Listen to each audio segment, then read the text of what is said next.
Market structures and price output. What is market? Market is defined as a place or point at which buyers and sellers negotiate their exchange of well-defined products or services. Market is a place where buyer and seller meet, goods and services are offered for the sale and transfer of ownership occurs.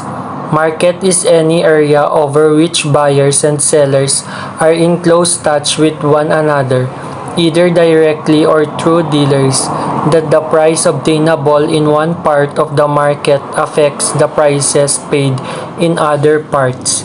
A market is any place or venue where buyers and sellers can exchange goods and services.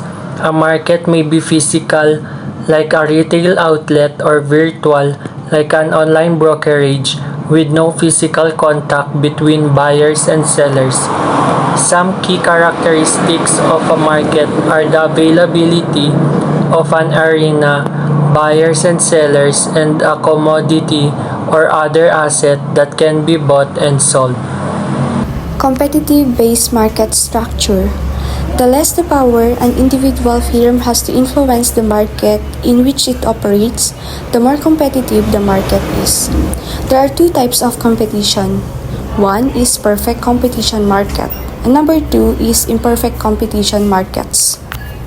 Perfect competition. It is a market structure where there are large number of buyers and sellers of a homogeneous product.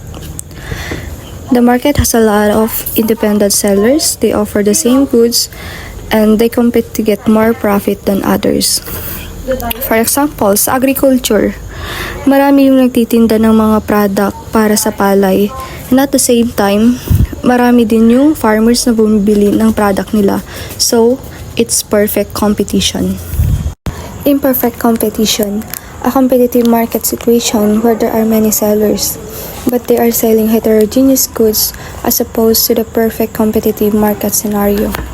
There are three components of imperfect competition. Number one is monopoly market. It is an enterprise that is the only seller of a good or service. Wala siyang kakompetensya dito, so siya yung nagsiset ng price or nagde-decide kung ano yung i-price niya. Ang good example nito ay ang Meralco Electric Company because it is the main distributor of electricity in the Philippines without significant competition. Next is monopolistic market. Monopolistic market is a type of imperfect competition where there are many sellers in the market who are competing against each other in the same industry. They position their products, which are near substitutes of their original product. Best example for this is clothing brands like H&M, Zara, Pen Shop, like that. And the last one is the oligopoly market. If there is a competition among a few sellers, oligopoly is said to exist. Ang best example ng oligopoly market is fast food restaurants like McDo, Jollibee, Chowking, and KFC. It is considered as oligopoly structure of business because these businesses are dominant business in the fast food industry. And also, they are low enough in numbers in terms of competitors, also because they are the biggest competitors to each other. It is also considered as oligopoly because these businesses easily influence the decisions of others because of their competitions. An example of this is creating new products. If McDonald's create and showcase new product, then there is a high possibility that Jollibee, Chowking, and KFC will also create a new one in order to compete with the new product of McDonald's. Next, determinants of market structure. First, we have here the government laws and policies. In some industries, in the interest of the economy and the consumers, government control the degree of competition in the market. To keep monopolies in the market, the government requires only one company for each product and service. In the case of transportation and communication, the government may require only one or two firms para mag-operate sa certain regions of the country. This practice is being utilized in order to prevent abuses of monopolistic firms and para sa mga gobyerno Next, we have technology. Advanced technology can create two scenarios in the market, especially for the monopoly market. Companies with cutting-edge technology can dominate the market, becoming monopolies. But over time, cheaper and more accessible technology can create substitutes, turning monopolies into oligopolies or even monopolistic competition. So, example na lang here is yung Nokia. Di ba kahit anong gawin ng ibang brand ng cellphone is hindi pa rin nila mahigitan yung Nokia dahil mura na, matibay pa. Next, we have the business practices and policies. Large firms maintain market dominance by creating barriers to entry for new businesses, engaging in unfair competition, and merging with or acquiring rivals. This reduces competition and can harm consumers. Example na lang here is yung predatory pricing. Sa predatory pricing kasi is parang kunwari may dalawang nagko-kompetensya, and then yung isa is gagawin nila is yung parang bababaan nila yung price nila sa kanilang actual na gastos. Kunwari yung 200 yung nagastos mo, di ba? So gagawin nila is babaan nila ng 100. Yun kasi is para mapaalis nila yung kakompetensya nila. Then kapag pinaalis na nila is tataasan na nila yung price nila. So ito ay tinuturing na isang hindi patas na kasanayan sa negosyo dahil maaaring itong makapinsala. Next, we have economic freedom. Economic freedom, while essential for free market, can lead to monopolies and oligopolies. In a competitive environment, the most efficient companies succeed while driving out weaker competitors. This process, intensified during economic downturns, can result in fewer, larger companies dominating the market, potentially leading to monopolies or oligopolies. Example na lang po dito is yung mga maliliit na tindahan versus yung may malalaking store. 'Di ba? Yung malaking store is mas madami silang product na pwedeng i-offer dun sa mga tao, while yung mga tindahan naman is limited lang. So parang dun is mapipilitan magsara yung mga maliliit na tindahan at matitira is yung store, which is yung malaking kumpanya.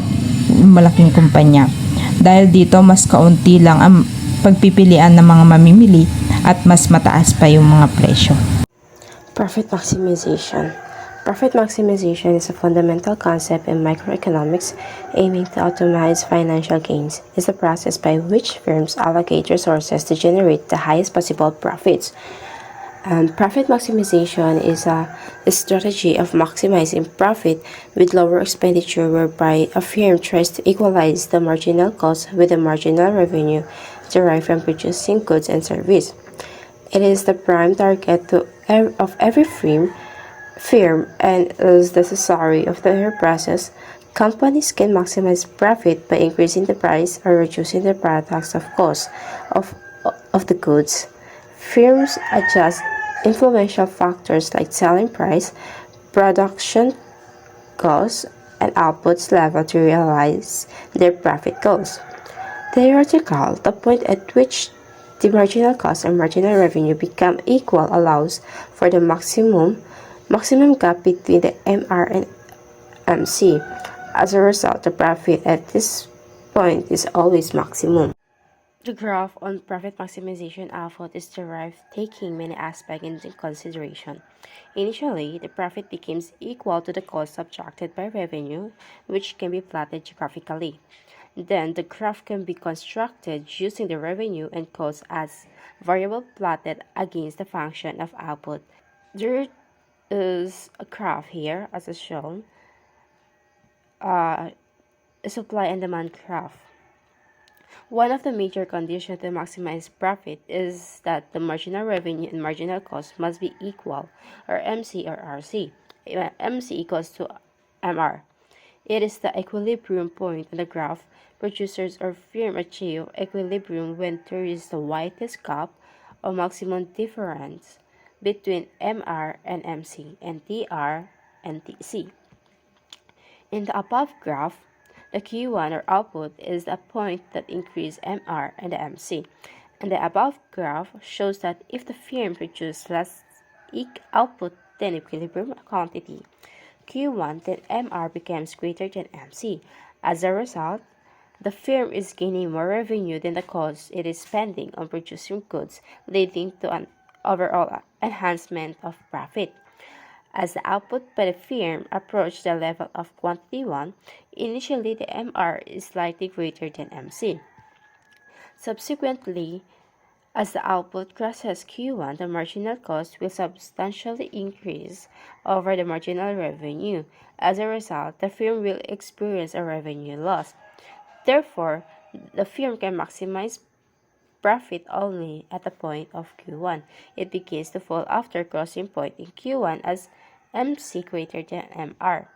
Under the pure monopoly, where the MR is the blue and MC is the orange one and the AC is the gray and the man is the yellow. As you can see, the graph represents the maximum level of economic profit that this monopolist can hope to achieve given the level of demand that it faces and given its cost of production. Any level of output greater or less than QPM will result in a reduction in the size of its profit, thereby producing QPM, the firm minimizes its total profit. As you can see in the graph, there is the monopolist profit, the green one. In the graph, it says that its profit maximizing quantity is determined by the level of demand for that quantity. If a monopolist change the price lower than that equal to its marginal revenue, there would be a disequilibrium in the market because the quantity demand at the price of MR is much greater than the quantity that the monopolist is actually producing. There would be a shorter in the market at the price of MR. Therefore, monopolists will not take charge of that price. And demand, well, the demand represents the willingness and ability of consumers to pay for a good. Therefore, demand represents the price that consumers are willing to pay. The formula of profit maximization, as every firm desires to maximize its profit, its total profit is measured by the difference in the total revenue and total cost of production of goods. The total cost of production is a firm's expenditure to produce goods and services. Marginal cost is the cost of selling one additional unit. Total revenue is the income that a firm generates after the sales of its products and services. Marginal revenue is the revenue that is generated from selling one additional unit. The total profit. The formula of total profit is P equals to total revenue less total cost, or P equals TR less TC. Thus, the profit is maximum when the difference between the revenue and cost is the maximum. First, if mandates that input marginal cost, or MC, equals to marginal revenue, MR, and the second is one must fulfill the first order if the marginal revenue decrease and the marginal cost increase. In other words, when the marginal cost and marginal revenue are plotted on a graph against the output, the slope of the marginal revenue must always be less than that of the slope of marginal cost of the application for the second order profit maximization. The profit maximization output for monopoly depends upon PM pricing and profit maximizing quantity or level of output. It means that the marginal revenue decreases with an increase in the production of goods by extra amount. MC is greater than the MR if the firm produces a higher quantity.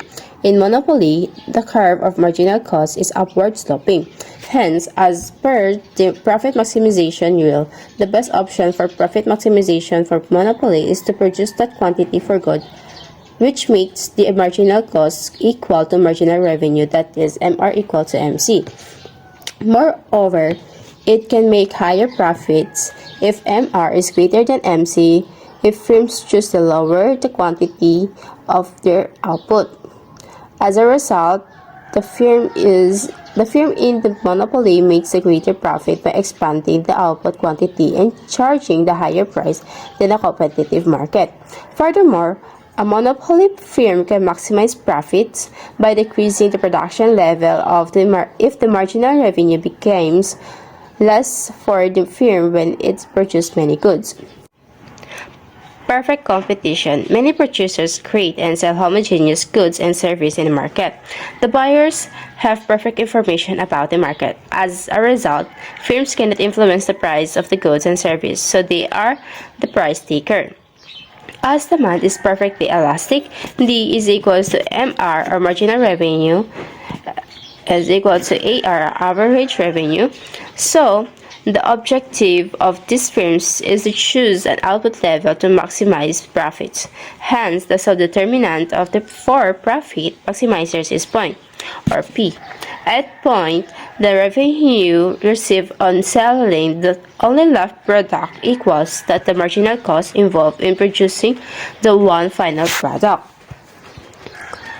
On this graph, the efficient use of profit maximization in perfect competition, the point where marginal cost and the price becomes the same makes it possible for the condition of maximum profit to satisfy their corresponding demand curve. As a result, marginal revenue decreases in value than the marginal cost. It leads to the need to produce more goods by the firm. Therefore, the firm observes a decrease in its profit in the process. Hence, in the short term, in the graph of this concept, P becomes the equilibrium point, making marginal revenue equal to marginal cost. Again, as a result, the firm under the perfect competition must manufacture goods equivalent to P to maximize its profit. The profit is maximum when marginal revenue is equal to marginal cost. Next, we have cost minimization, that is a fundamental concept in economics and business decision making that aims to reduce the total cost of producing goods or services while maintaining quality and efficiency. Also, it is a basic rule used by producers to determine what mix of labor and capital produces output at the lowest cost. Hi everyone, so we're talking about kink demand curve under non-coercive oligopoly. So here at the table, we have you, them, and the result. If you increase your price, your competitor will ignore it. Hindi nila papalitan yung price nila so that mas madaming consumer yung bibili ng product nila, which will cause to elastic demand. But if you lower your price, imo-match ng competitor mo yung price mo sa kanila or mas bababaan pa nila ito. So your demand will become inelastic. So we have here a demand schedule and a graph. As you can see, plinat ko lang yung mga numbers sa demand schedule at sa graph. Sa 10 and 1, 9.5 and 2, 9 and 3, 8.5 and 4, Sinabi mo ba ito? Itong unlock the medication card ay Joey? Wala naman tayong ganito. 8 and 5, Ito yung medication for one patient. and nag-fall siya sa 4 and 6, then 2 and 7.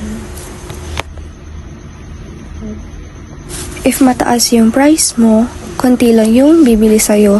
That means your demand is elastic.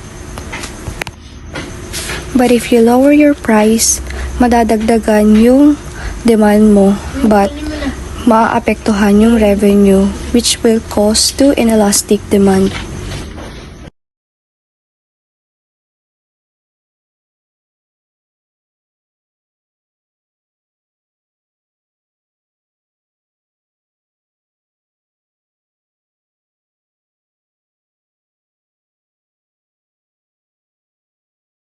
Pure monopoly, there is only one firm that produces the product. The demand for the product of the firm is the same as the market demand for the product. Since there is only one firm, it is also the industry. Its demand curve is the industry demand curve, which is downsloping. This means a monopolist can only increase his sales by offering lower unit price for its product. Mag-proceed naman tayo sa total revenue. So, napag-aralan natin kanina kung anong ibig sabihin ng total revenue. Pero, ulitin ko ulit.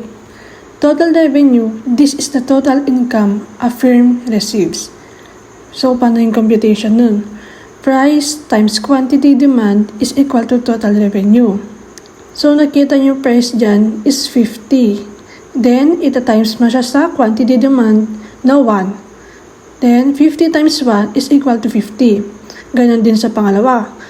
45 times 2 is equal to 90. Paulit-ulit lang na ganon. Then, last is the marginal revenue. So, ano nga ulit ang marginal revenue? Marginal revenue, it is the change in revenue which comes from selling an additional unit of output. Paano naman yung computation nun? Change in total revenue divided by change in quantity is equal to marginal revenue. So, bali ang gagawin mo muna sa quantity demand, yung 1 and 2 dyan, kailangan mong isubtract. So, 1 minus 2 is equal to 1. Then, sa total revenue naman is kailangan mo ding i-minus. So, 50 minus 90 is equal to 40. Then, kung ano yung nakuha mo sa TR is ganito. 40, ita-times mo siya sa quantity demand, yung total change niya na 1 is equal to 40. 40 times 1 is equal to 40. Ganun din sa 2 and 3. Bali 1 ulit yan. And sa TR din na 90 and 120. 30 times 1 is equal to 30. Ganon din sa 3, 4. 1 ulit yan. And so 120 and 140, yung 120 maminus mo sa 140 is equal to 20. Bali, 20 times 1 is equal to 20. Same procedure lang din naman yan pababa. So, the image shows a table representing the demand and revenue schedule of purely competitive firm. The table displays the relationship between price, quantity demanded, total revenue, and marginal revenue. So, para mas maintindihan nyo yung table, meron tayong ditong price. This column shows the price at which firm is selling its product. In this case, yung price natin is constant, which is 5 pesos. Then next, we have quantity demanded. This column shows the quantity of product consumers are willing to buy at each price. So, yung, di ba, while yung price natin is constant, yung quantity demand natin naman is nag-i-increase. Next, we have total revenue. This column calculates the total revenue earned by the firm at each quantity. So, dito sa total revenue, para makuha natin dito, yung total revenue niya is, yung formula lang is, yung price times quantity demand. So, example, di ba? Meron tayong 5 na price. As meron tayong 1 quantity. So, 5 times 1 is equal to 5. Ganun lang. Then, next, we have marginal revenue. This column shows the additional revenue earned from selling 1 more unit of the product. In purely competitive market, the marginal revenue is always equal to the price because the firm can sell as much as we want at the market price. Therefore, the marginal revenue natin is 5. So, means constant siya. So, the table demonstrates a key feature of perfect competition. The firm is price taker, meaning it has no control over the market price and must accept the prevailing prices. The firm can only decide how many units to produce and sell at that price.